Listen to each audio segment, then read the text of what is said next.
Monsieur Nicolas Bay, bonjour. Vous êtes Bonjour. candidat pour le Front National pour la région Normandie. Merci d'être venu pour répondre à nos questions donc de la Manif pour tous pour la campagne des régionales 2015. Quelles sont selon vous les valeurs incontournables? Quels sont pour vous les points non négociables qui fondent votre action politique? Écoutez, moi, si je suis engagé en politique depuis longtemps, puisque j'ai commencé à militer dans les rangs du Front National quand j'avais 14 ans, c'est d'abord parce que je pense qu'il est impérieux de défendre les Français, qui aujourd'hui ne sont pas défendus par les majorités successives, qu'elles soient de droite ou de gauche, qui défendent d'autres intérêts que ceux du peuple. On a des responsables politiques qui défendent les intérêts de telle ou telle petite minorité, de telle ou telle catégorie, qui se soumettent aux technocrates de Bruxelles, qui se soumettent aussi au pouvoir de la grande finance. Et le grand oublié, c'est le peuple de France. Eh bien, moi, je suis un ardent défenseur du peuple de France, je suis un patriote et c'est le sens de mon engagement, le sens profond. Et ensuite, bien sûr, je souhaite défendre le plus efficacement possible tous ceux qui participent de la communauté nationale pour que la France retrouve sa grandeur, sa souveraineté, son identité. Merci. Quel est votre projet et quelles seront vos priorités en tant que président de région? Ce qu'il faut bien comprendre, c'est que l'action que nous pouvons mener à la tête de la région dépend assez largement des compétences du Conseil régional. Le Conseil régional est compétent en matière de développement économique, ça a été une compétence largement délaissée d'ailleurs par les exécutifs socialistes sortants. Nous, ce que nous défendons avec la liste Normandie Bleu Marine, c'est les TPE, les PME, les agriculteurs, les éleveurs, c'est-à-dire ceux qui font l'économie réelle. On a assisté à des véritables scandales, des subventions accordées à des grands groupes comme Renault qui ensuite suppriment des emplois dans des sites industriels et délocalisent à Tanger par exemple. Je crois qu'il faut réorienter l'action de la région sur les petites structures, sur ceux qui font vivre l'économie normande, qui participent de ce lien social fondamental qui construit la Normandie de demain. Et je crois que beaucoup d'entreprises normandes ne demandent qu'à se développer, souvent ont un carnet de commandes bien rempli, mais n'ont pas forcément l'appui des banques pour faire les investissements nécessaires. Et bien la région peut par exemple agir dans ce domaine. Et puis je crois qu'il faut aussi bien définir les rôles, le rôle du conseil régional, le rôle d'une façon générale des collectivités publiques. Ça n'est pas de créer elles-mêmes des emplois sous forme d'emplois tremplin, emplois aidés, etc. C'est de créer toutes les conditions pour que les entreprises puissent créer des emplois, c'est-à-dire leur faciliter la vie sur le plan administratif, leur accorder des aides financières sous forme d'avance remboursable ou de prêts à taux zéro. Voilà, je crois que l'action de la région peut être efficace dans ce domaine. Il y a un deuxième grand enjeu, c'est évidemment les questions de transport et derrière d'aménagement du territoire, d'enclavement de certains secteurs de la Normandie qui aujourd'hui sont un peu abandonnés. Il y a des territoires abandonnés de la République en Normandie, il y a une Normandie des oubliés, je pense au sud de l'Orne, je pense à certaines parties du département de la Manche, ou même d'une partie du département de l'Eure. Voilà, je crois qu'il est important que nos compatriotes de Normandie, où qu'ils habitent, aient un égal accès à un certain nombre de services publics fondamentaux. Voilà, je crois que c'est aussi le rôle, pour faire vivre l'égalité républicaine, c'est le rôle du conseil régional. Très bien. Quelle conception de la famille guide votre action politique et celle de vos colistiers? Et quel est selon vous le contexte le plus propice à l'épanouissement et à l'éducation de l'enfant? Je crois qu'il faut bien définir les rôles. C'est-à-dire que l'éducation des enfants, c'est la prérogative des parents. Et moi, je suis absolument opposé à ce que l'État se mette de tout et de n'importe quoi et veuille s'occuper à la place des parents, en les déresponsabilisant d'ailleurs de l'éducation des enfants. En revanche, le rôle des collectivités publiques, c'est de soutenir les familles. Aujourd'hui, les familles sont totalement abandonnées par les pouvoirs publics. Les familles connaissent beaucoup de difficultés en zone urbaine comme en zone rurale d'ailleurs. Et je crois que le rôle du conseil régional, c'est de soutenir concrètement les familles, de leur faciliter la vie et de les valoriser. Parce qu'aujourd'hui, finalement, avoir des enfants, les éduquer en essayant de leur apporter le meilleur avenir, c'est un vrai défi, une vraie difficulté, d'autant plus que les pouvoirs publics ne sont pas là.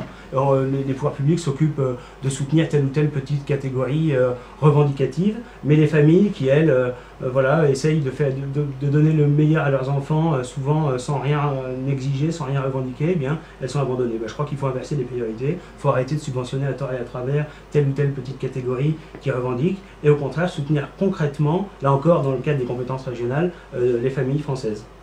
Vous avez parlé de difficultés pour les familles. Quelles sont-elles d'après vous? Et quels sont les défis à relever pour vous, pour et avec les familles? Là encore, dans le cadre des compétences du conseil régional, il y a un certain nombre de sujets importants. Je pense au transport scolaire qui vont devenir une compétence de la région dans les prochains mois. Je pense également à l'ensemble des, comment dire, des services publics d'une façon générale qui dépendent de la région. Je crois que voilà, ce qu'il faut, c'est bien prendre en compte les préoccupations des familles, soutenir aussi un certain nombre d'associations qui font un vrai travail en faveur des familles. Aujourd'hui, on a des subventions qui sont un peu distribuées à tort et à travers. Je crois que voilà, c'est une question de priorité, considérer que la famille, c'est l'avenir de la société, que nos enfants doivent faire l'objet de toutes les attentions des pouvoirs publics.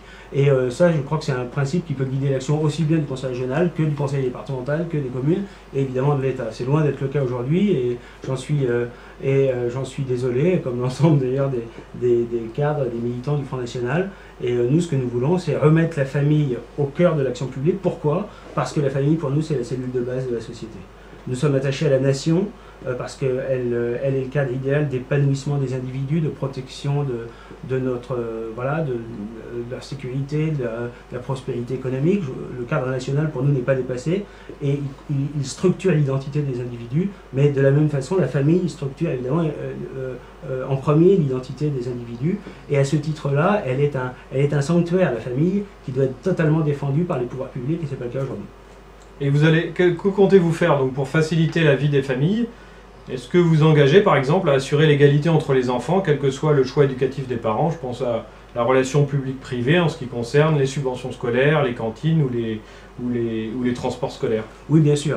Dans l'action du conseil régional, qui gère notamment les lycées, il est évident que les parents qui font le choix de placer leurs enfants dans des établissements privés ne doivent pas être pénalisés.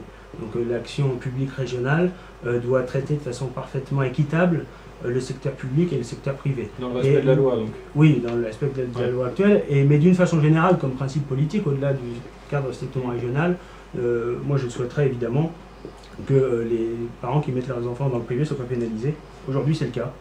Ils sont assez lourdement pénalisés et c'est assez inacceptable. Je crois que, encore une fois, mettre ses enfants dans telle ou telle école, c'est le choix des parents et ça doit être un choix qui doit être respecté. D'accord.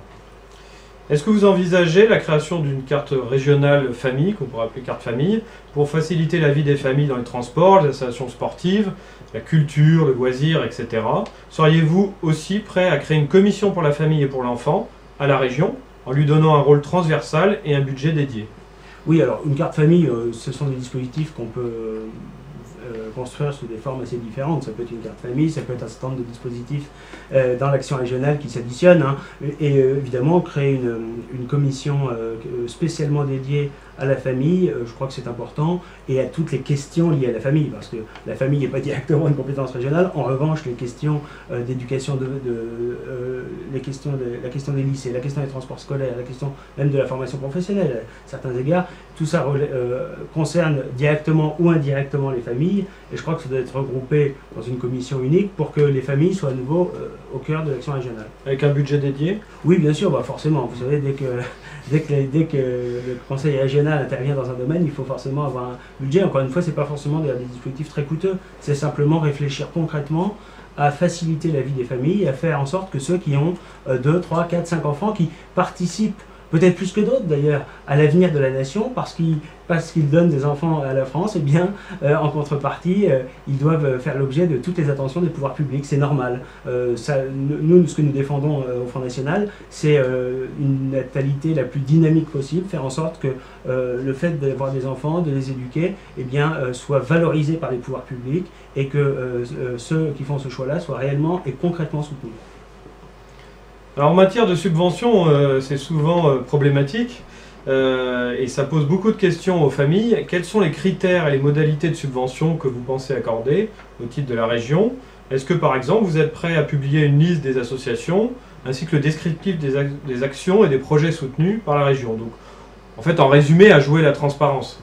Oui, bien sûr. Moi je crois qu'il y a un critère et un seul qui doit présider à l'octroi de subventions par le conseil régional, c'est le bien commun et l'intérêt général. Aujourd'hui, le conseil régional dilapide des sommes considérables de l'argent public, à tort et à travers, et souvent ça ne correspond absolument pas aux intérêts de la Normandie et des Normands. Ça ne correspond absolument pas à l'intérêt général. Par exemple, le conseil régional de Haute-Normandie accorde des dizaines de milliers d'euros chaque année pour la construction pour des projets à Madagascar ou en Algérie. On ne voit pas bien ce que ça vient faire en Normandie. Tout récemment, ils ont débloqué des lignes budgétaires pour accueillir des clandestins qu'on appelle des migrants et dont on sait qu'ils sont souvent là pour des raisons économiques, et évidemment c'est inacceptable au moment où nous avons en Normandie 300 000 chômeurs, 450 000 personnes qui vivent sous le seuil de pauvreté, et parmi elles d'ailleurs beaucoup de familles. Donc je crois que l'action du Conseil régional doit être centrée sur l'intérêt général. Tout ce qui participe de l'intérêt général, tout ce qui facilite la vie du plus grand nombre, eh bien, doit être soutenu. Et encore une fois, s'il y a par exemple des initiatives associatives ou culturelles marginales, elles sont respectables en tant que telles, mais il n'y a aucune raison qu'elles fassent l'objet de financement de la part du pouvoir public. Voilà, je crois qu'il faut bien définir ce qui relève de l'intérêt général et qui peut être financé sur argent public, de ce qui relève de l'initiative privée, associative, ce qui est tout à fait normal, hein. Nous sommes attachés à la liberté d'association, mais à ce moment-là, il n'y a aucune raison que ce soit financé avec l'argent du contribuable. Je rappelle qu'on a une fiscalité en Normandie qui est aujourd'hui très élevée, et évidemment, le but c'est aussi d'alléger la fiscalité, parce que la fiscalité, elle pèse directement sur les familles. La région n'a plus de levier de fiscalité directe, elle n'a que la fiscalité indirecte, mais déjà, les collectivités territoriales, les communes et les départements ont des taxes foncières, taxes d'habitation qui frappent directement les familles à un niveau élevé. Et nous avons avec le Conseil régional comme fiscalité indirecte la taxe sur les carburants. Et là aussi, ça touche les familles, parce que c'est plus compliqué quand on a 3 ou 4 enfants de prendre les transports en commun. On est souvent contraint de prendre sa voiture. Et bien, donc cette fiscalité élevée sur le carburant, elle pénalise les entreprises, bien sûr, mais elle pénalise aussi les familles. Et donc en matière de transparence?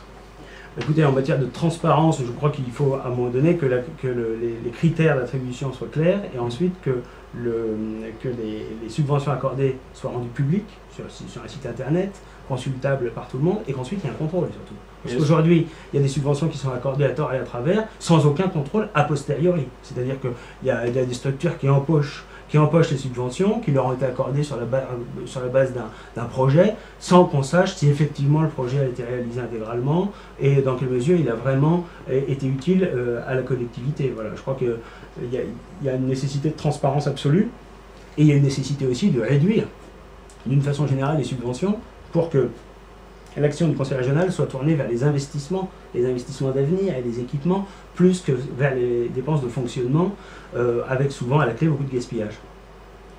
Merci. Et donc pour terminer, quel est votre message à l'attention des familles, à l'attention des familles normandes plus précisément? Leur dire qu'elles ont légitimement le sentiment d'avoir été un peu abandonnées par les pouvoirs publics au niveau national, par un parti socialiste qui a porté des coups très durs à la famille, au niveau régional aussi, par la droite et la gauche qui se succèdent aux responsabilités et qui finalement oublient largement les familles dans la politique qu'elles mènent. Qu'elle sache que la liste Normandie Bleu Marine que je conduis aura à cœur de placer les familles au cœur de son action, de les soutenir en toutes circonstances, de faire en sorte que les familles normandes ne soient pas les grandes oubliées de la politique régionale. Et ça, c'est vrai en matière de transport, c'est vrai en matière de vie scolaire dans le cadre des lycées par exemple, et c'est vrai aussi pour le développement économique, faire en sorte que la vie des familles soit facilitée par le Conseil régional. Et en matière de loi Taubira, vous pouvez dire un mot? Oui, celle-là, ça nous sort des questions régionales, mais moi, comme l'ensemble du Front National, d'ailleurs, j'étais totalement opposé à la loi Taubira. J'ai participé aux différentes manifs pour tous qui ont été organisées principalement à Paris. Et pour nous, ce n'est pas un combat qui est terminé. Nous pensons que le mariage doit être réservé aux couples hétérosexuels, avec comme finalité le fait de pouvoir avoir des enfants et les élever, et que le mariage n'est pas la simple reconnaissance par la société de l'amour que se portent deux êtres. Nous sommes très respectueux de tous les individus et de leurs orientations sexuelles. Nous pensons simplement que les dispositions actuelles du PACS peuvent être maintenues et même améliorées pour régler les considérations fiscales ou patrimoniales, mais que le mariage doit être réservé aux couples hétérosexuels. Voilà, c'est une position que nous tenons, et en conséquence de quoi, si le Front National arrive aux responsabilités en 2017, nous nous y sommes engagés très clairement, nous abrogerons la loi Taubira. Donc abrogation. Abrogation de la Taubira, c'est la position officielle du Front National, hein, c'est une position à laquelle je souscris évidemment totalement, mais c'est la position très claire qui est la nôtre. Certains ont cru voir des ambiguïtés dans la position du Front National, ils se trompent. Le Front National sur ce sujet-là s'est positionné immédiatement sur le fond, plus que sur la forme, c'est-à-dire sur la loi et la nécessité d'abroger la loi si elle est adoptée, plus que sur la façon de se mobiliser contre cette loi, même si nous avons largement participé à cette mobilisation, puisque le Parti socialiste n'a pas entendu la voix du peuple français, puisqu'il a été au bout de sa démarche. Eh bien, si en 2017 l'alternative politique place le Front National à responsabilité, eh bien, nous abrogerons la loi Taubira. Très bien. Monsieur Nicolas Bay, vous êtes candidat pour le Front National pour les élections régionales en Normandie en 2015. Merci beaucoup. Merci.